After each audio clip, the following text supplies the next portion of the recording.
Plastic और gas किस चीज से बने होते हैं, ये सवाल आपके मन में भी जरूर आया होगा। प्लास्टिक आज हमारे चारों तरफ है और इसका इस्तेमाल भी लगातार बढ़ता ही जा रहा है, जो कि हमारे लिए सही नहीं है। और ये प्लास्टिक एक ऐसा पदार्थ है जिसे बिना पॉलिश किए आसानी से नष्ट भी नहीं किया जा सकता, इसीलिए इसकी रिसाइकिल पर जोर दिया जा रहा है।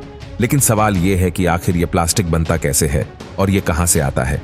आपकी जानकारी के लिए बता दें कि प्लास्टिक एक पॉलीमर होता है और जो कि पेट्रोलियम का ही एक प्रोडक्ट है।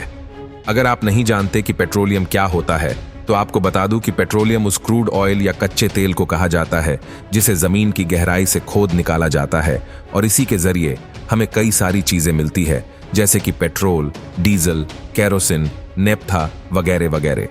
इस क्रूड ऑयल को जमीन से निकालने के बाद इसे ऑयल रिफाइनरी के लिए भेजा जाता है।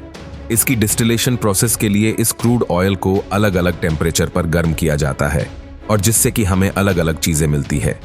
आपको बता दें कि पेट्रोलियम प्रोसेस से नेप्था भी मिलता है और यही वो चीज होती है जो प्लास्टिक बनाने के लिए इस्तेमाल में लाई जाती है। दोस्तों, नेप्था एक बेहद जटिल हाइड्रोकार्बन है और जो कार्बन की लंबी लंबी और जटिल चैनों से मिलकर बना होता है। नेप्था से प्लास्टिक बनाने के लिए नेप्था को सबसे पहले नेप्था क्रैकिंग सेंटर में भेजा जाता है और जहां पर ऐसे कॉम्प्लेक्स सिंपल फॉर्म में बदला जाता है और उसके लिए इसे कई सारी प्रोसेस से होकर गुजरना पड़ता है, जैसे कि thermal cracking process, quenching process, compression process और रिफाइंड प्रोसेस, जिसके बाद हमें नेप्था से अलग अलग तरह की गैस मिलती है, जैसे कि इथिन, प्रोपलिन और बूटाडाइन वगैरह।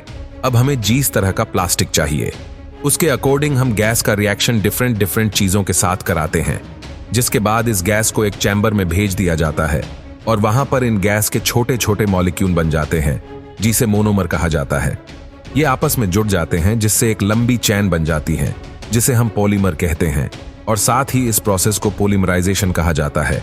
और इस पॉलीमराइजेशन के द्वारा इन डिफरेंट टाइप की गैस से डिफरेंट टाइप के पॉलीमर बनाए जाते हैं और इसे ही प्लास्टिक कहा जाता है, जैसे कि पॉलीथीन और पॉलीकार्बोनेट।